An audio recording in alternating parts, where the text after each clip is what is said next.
नमस्कार। दिन भर की बड़ी खबरों में आपका स्वागत है। मैं हूं आपके साथ मीनाक्षी त्रिवेदी। आज इस बुलेटिन में बात होगी कर्मचारियों की सैलरी कटौती पर सुप्रीम सुनवाई की, जीएसटी काउंसिल में हुए फैसलों की। जानेंगे पीएम मोदी ने कैसे बढ़ाई नीतीश की परेशानी और बीजेपी पर क्यों बरसे सीएम गहलोत। आखिर में बात जनता पर पड़े महंगाई के बोझ की। लेकिन तमाम बड़ी खबरों से पहले एक नजर सुर्खियों पर। दिल्ली सरकार ने किया ऐलान, अब राजधानी में नहीं होगी पूर्णबंदी। लोगों की मदद करने और इलाज की सुविधा बढ़ाने पर होगा सरकार का जोर। दिल्ली के स्वास्थ्य मंत्री सत्येंद्र जैन ने कहा, हम हर परिस्थिति के लिए हैं तैयार। उत्तर प्रदेश के पूर्व सीएम और समाजवादी पार्टी अध्यक्ष अखिलेश ने सीएम योगी आदित्यनाथ पर कसा तंज। कहा, सीएम और उनकी टीम 11 सिर्फ बयानों में है उलझे। मौजूदा स्वास्थ्य हालात से पीड़ित लोगों को मिले 10-10 लाख रुपए की मदद। महाराष्ट्र सरकार का बड़ा फैसला, इस साल नहीं बढ़ेगी स्कूलों की फीस। राज्य के स्कूली शिक्षा विभाग ने सभी स्कूलों को दिया निर्देश। कहा, पूर्णबंदी में ऑनलाइन टीचिंग के चलते स्कूलों की जिन सुविधाओं का उपयोग नहीं किया जा रहा, उनकी फीस विद्यार्थियों से न वसूले स्कूल प्रशासन। देश भर में लागू बंद के चलते पार्ले जी के साथ साथ लोगों ने खूब खाए मैगी नूडल्स। सेल में 25% की बढ़ोतरी। नेस्ले का 12,000 करोड़ रुपए का है सालाना कारोबार। नेस्ले ने सभी 5 कारखानों में मैगी का उत्पादन किया तेज। हफ्ते के आखिरी कारोबारी दिन हरे निशान पर बंद हुआ शेयर बाजार। सेंसेक्स 242 अंक और निफ्टी 70 पॉइंट ऊपर हुआ बंद। सुर्खियों के बाद अब बात आज की सबसे बड़ी खबर की। पूर्णबंदी के दौरान कई कंपनियों और उद्योगों ने कामगारों और कर्मचारियों को सैलरी नहीं दी थी, जिसके बाद केंद्र सरकार ने 29 मार्च को निजी कंपनियों को पूर्णबंदी के दौरान कर्मचारियों को पूरा वेतन देने का आदेश दिया था। लेकिन निजी कंपनियों ने सरकार के आदेश को सुप्रीम कोर्ट में चुनौती दी और आज मामले को लेकर सुप्रीम कोर्ट ने अपना फैसला सुनाया है। आज इसी मुद्दे पर चर्चा के लिए मौजूद हैं राजीव जी, लेकिन उससे पहले आज कोर्ट ने क्या कुछ कहा, इस रिपोर्ट में देखिए। पूर्णबंदी का दौर कामगारों के साथ साथ निजी कंपनियों के कर्मचारियों के लिए भी कई परेशानियां लेकर आया है। उद्योग धंधे बंद होने की वजह से कामगार अपने घरों को लौट गए तो कई लोगों का रोजगार छिन गया। कई लोगों के रोजगार पर अभी भी काले बादल मंडरा रहे हैं। इन सबके बीच पूर्णबंदी के दौरान उद्योग और निजी कंपनियां कर्मचारियों को सैलरी नहीं दे पाई थी। इस मामले को लेकर आज सुप्रीम कोर्ट ने अपना फैसला सुनाया। सुप्रीम कोर्ट ने अपने फैसले में कहा, सैलरी को लेकर कंपनी और कर्मचारी आपस में समझौता कर तय कर ले। कंपनियों के खिलाफ कोई दंडात्मक कदम नहीं उठाए जाएंगे। सुप्रीम कोर्ट का पिछला आदेश ही मान्य होगा। कुछ याचिकाओं में अदालत ने पहले ही कोई कार्रवाई न करने का आदेश पारित किया था। यह आदेश सभी मामलों में जारी रहेगा। राज्य सरकार के श्रम विभाग वेतन भुगतान की सुविधा को लेकर कर्मचारियों और कंपनियों के बीच बातचीत करेंगे। केंद्र सरकार को जवाब दाखिल करने के लिए 4 हफ्ते का वक्त दिया जाता है। अपने फैसले के दौरान सुप्रीम कोर्ट ने कहा, उद्योग और कामगार दोनों को एक दूसरे की जरूरत है, लिहाजा भुगतान के विवाद को हल करने की कोशिश की जानी चाहिए। आपको बता दें, देश की कई कंपनियों ने मार्च महीने का वेतन भी अपने कर्मचारियों को नहीं दिया है। इस दौरान बड़े स्तर पर लोगों की छटनी भी हुई है। कई कंपनियों ने लोगों को अनपेड लीव पर भी भेजा है। बहुत सारी कंपनियां ऐसी भी हैं जिन्होंने मार्च का भुगतान तो किया है, लेकिन अब अप्रैल का वेतन देने से मना कर रही हैं। वहीं सरकार के पास मामले के समाधान के लिए कोई ठोस नीति नहीं दिख रही है। देखना होगा कि अब सरकार सुप्रीम कोर्ट में क्या जवाब दाखिल करती है। अब रुख करते हैं राजीव जी का। राजीव जी, आपका स्वागत है। धन्यवाद मीनाक्षी। राजीव जी, पूर्णबंदी में सैलरी न मिलने से कर्मचारी बेहद परेशान है। इस बीच आज सुप्रीम कोर्ट ने कंपनी और कर्मचारियों को आपसी बातचीत के जरिए हल निकालने को कहा है, लेकिन क्या सरकार की मदद के बिना कोई हल निकल पाएगा? क्या ऐसे में सरकार को आगे नहीं आना चाहिए जिससे किसी का नुकसान ना हो? इस पूरे मामले पर आपका क्या कहना है? जी मीनाक्षी, इस वक्त पूरी दुनिया गंभीर चुनौतियों का सामना कर रही है। एक तरफ स्वास्थ्य संबंधी चिंता है तो दूसरी तरफ अर्थव्यवस्था को गतिशील बनाए रखने की चुनौती है। आम आदमी कुछ एक सावधानियां बरतकर अपनी सेहत का ख्याल तो रख सकता है, लेकिन आर्थिक सेहत सुधारने का दारोमदार जो है वो सरकारों पर ही है। अगर समय रहते सही फैसले लिए जाएं तो देश मंदी की चपेट में आने से और आम आदमी आर्थिक तंगी से बच सकता है। लेकिन अपने देश में अब तक हमने यही देखा है कि सरकार ने इस स्वास्थ्य मुसीबत से निपटने के लिए जो भी फैसले लिए उन पर हर तरीके से विचार नहीं किया गया और राहत के कदम उठाने में भी देरी कर दी गई। जब एकदम से सब कुछ बंद कर दिया गया तो इससे न केवल कर्मचारियों के लिए आर्थिक संकट खड़ा हुआ, बल्कि उद्योगपतियों और कारोबारियों के सामने भी कई तरह की दिक्कतें आईं। कर्मचारियों को वेतन देने के लिए कारोबार का चलना भी जरूरी है और लेकिन बंद के दौरान उद्योगों को करोड़ों का नुकसान भी हुआ है। सरकार ने अपनी तरफ से किसी को भी नौकरी से न निकालने और सबको वेतन देने की बात तो कह दी थी,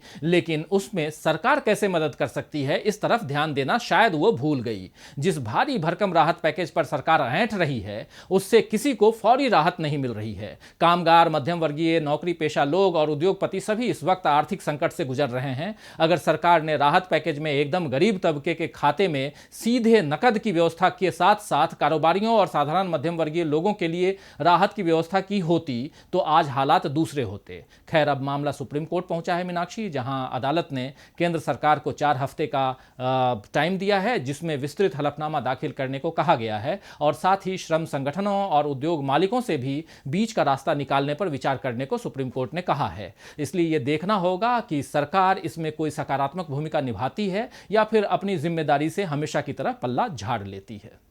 बहुत बहुत शुक्रिया राजीव जी तमाम जानकारी के लिए। अब बढ़ते हैं अपनी अगली खबर की ओर। चिंताजनक स्वास्थ्य हालात और पूर्णबंदी के कारण कामकाज ठप हो गया, अर्थव्यवस्था और सुस्त हो गई, वहीं कारोबारियों की मुसीबत भी बढ़ गई, जिसके बाद आज जीएसटी पर सभी की नजरें टिकी हुई थी। जीएसटी काउंसिल की आज बैठक हुई। आज जीएसटी परिषद की 40वीं बैठक हुई, जिसमें सरकार ने कारोबारियों को राहत दी है।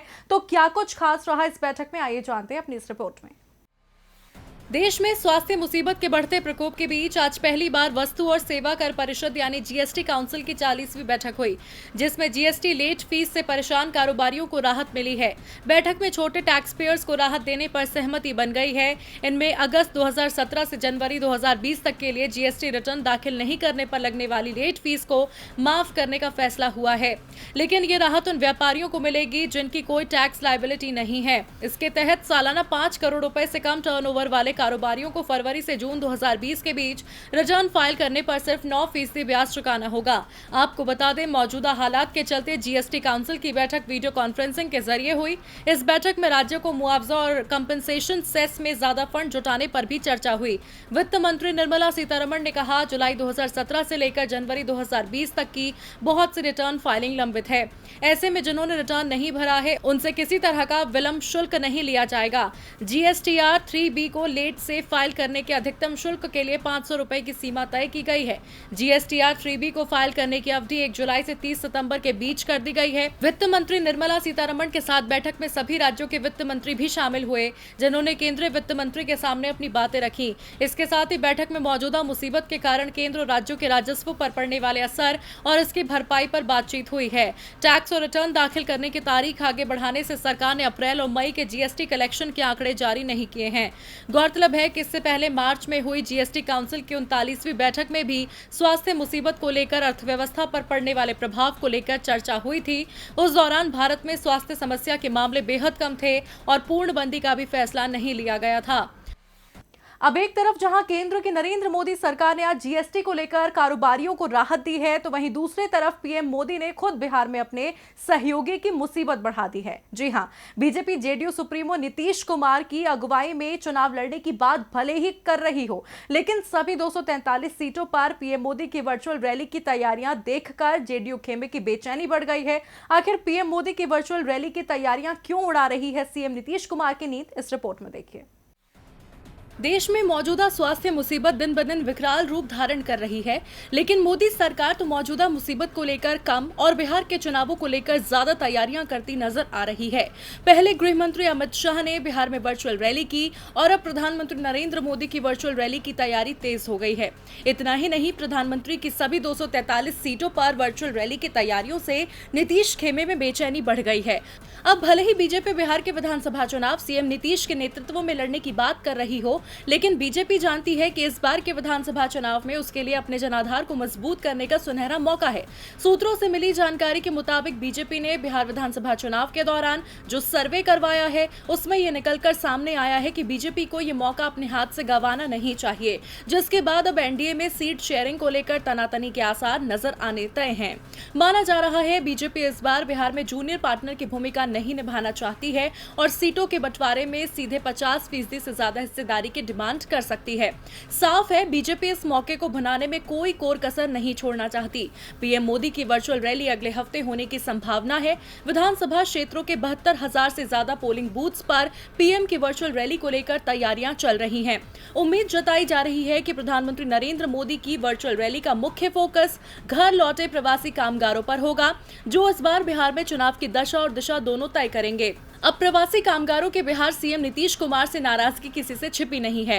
नीतीश कुमार ने भी हर एक को 1500 रुपए का अनुदान देकर नाराजगी दूर करने की कोशिश की, लेकिन बीजेपी के इंटरनल सर्वे से मिली जानकारी के मुताबिक प्रवासी कामगारों की सीएम नीतीश से नाराजगी अभी भी कायम है।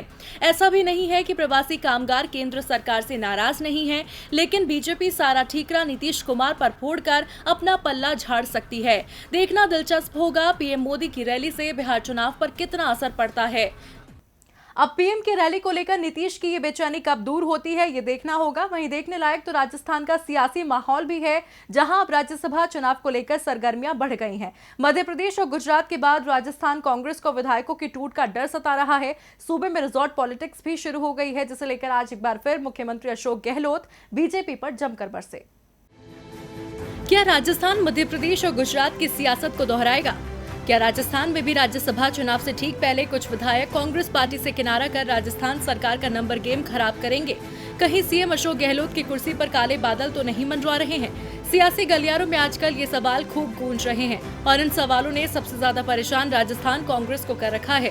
तभी तो आज मुख्यमंत्री अशोक गहलोत उप मुख्यमंत्री सचिन पायलट के साथ मीडिया से मुखातिब हुए।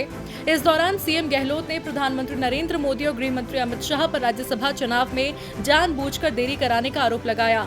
गहलोत ने कहा, विधायकों को खरीदने के लिए चुनाव टलवाया गया था, वापस चुनाव शुरू हो रहे हैं। देश में लोकतंत्र को खत्म किया जा रहा है। कौन दर्द बांट रहा है और कौन दवा बांट रहा है, ये फैसला करना होगा।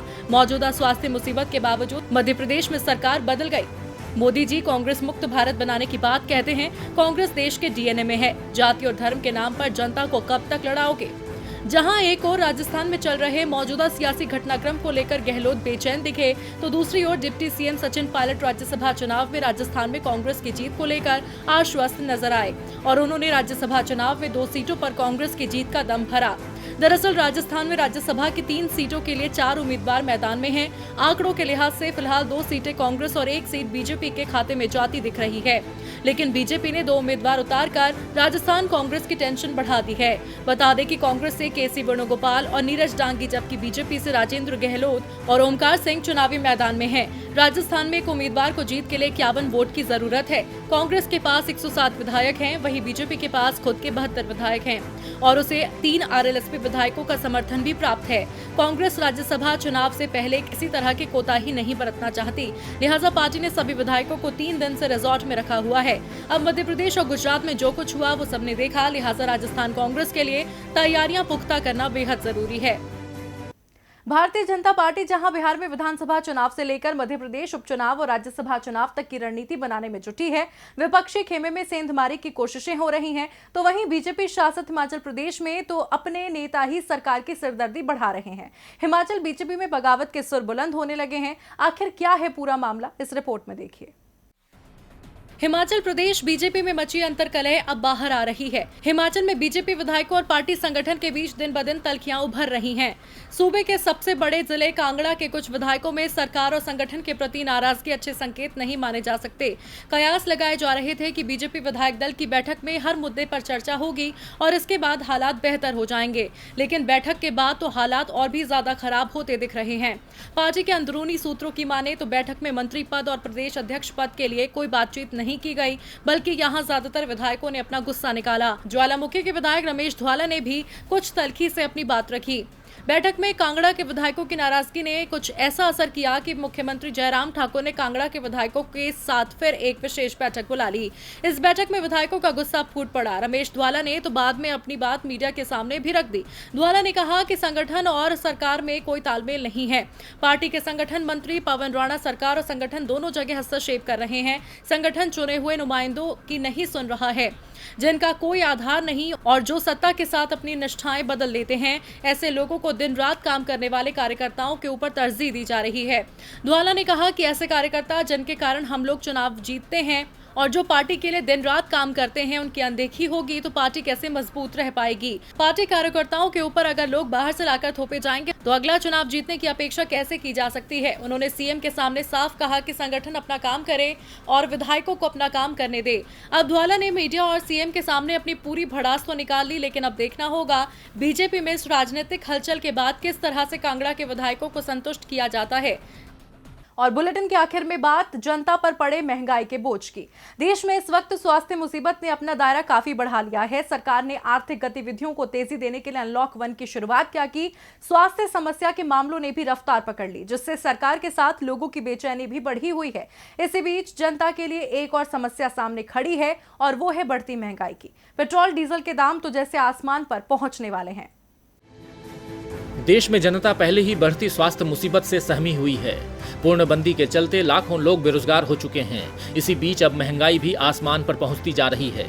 जी हां, पेट्रोल और डीजल के दामों में बढ़त का सिलसिला बदस्तूर जारी है। आज भी पेट्रोल के दामों में 57 पैसे प्रति लीटर और डीजल के दामों में 59 पैसे प्रति लीटर की बढ़ोतरी की गई है। पिछले 6 दिनों से लगातार पेट्रोल और डीजल के दाम बढ़ रहे हैं। इन 6 दिनों के अंदर पेट्रोल के दाम 3 रुपए 31 पैसे प्रति लीटर और डीजल के दाम 3 रुपए 42 पैसे प्रति लीटर बढ़ चुके हैं। इससे पहले गुरुवार को पेट्रोल और डीजल के दाम में लगातार 5वें दिन बढ़ोतरी की गई थी। देश की राजधानी दिल्ली में पेट्रोल 74 रुपए प्रति लीटर हो गया था और डीजल की कीमत भी बढ़कर 72 रुपए 22 पैसे प्रति लीटर हो गई थी। शुक्रवार को हुई बढ़ोतरी के बाद पेट्रोल की कीमत 74 रुपए 57 पैसे प्रति लीटर और डीजल की कीमत 72 रुपए 81 पैसे प्रति लीटर हो गई है। इंडियन ऑयल की वेबसाइट के अनुसार महानगरों में पेट्रोल की कीमत दिल्ली 74 रुपए 57 पैसे, कोलकाता 76 रुपए 48 पैसे, मुंबई 81 रुपए 53 पैसे, चेन्नई 78 रुपए 54 पैसे प्रति लीटर हो गया है। चेन्नई 78 रुपए 54 पैसे प्रति लीटर हो गया है। वहीं डीजल के दाम 4 महानगरों में बढ़कर दिल्ली में 72 रुपए 81 पैसे, कोलकाता में 68 रुपए 70 पैसे, मुंबई में 71 रुपए 48 पैसे, चेन्नई में 71 रुपए 21 पैसे प्रति लीटर हो गया है, जिसका सीधा असर जनता की जेब पर पड़ रहा है। ऐसे में सवाल है कि जब देश पहले ही स्वास्थ्य मुसीबत से घिरा है, लोगों से रोजगार छीन चुका है, तो सरकार जनता को राहत देने के बजाय महंगाई का बोझ क्यों बढ़ा रही है। फिलहाल दिन भर की बड़ी खबरों में इतना ही। आप देखते रहिए DB लाइव। नमस्कार।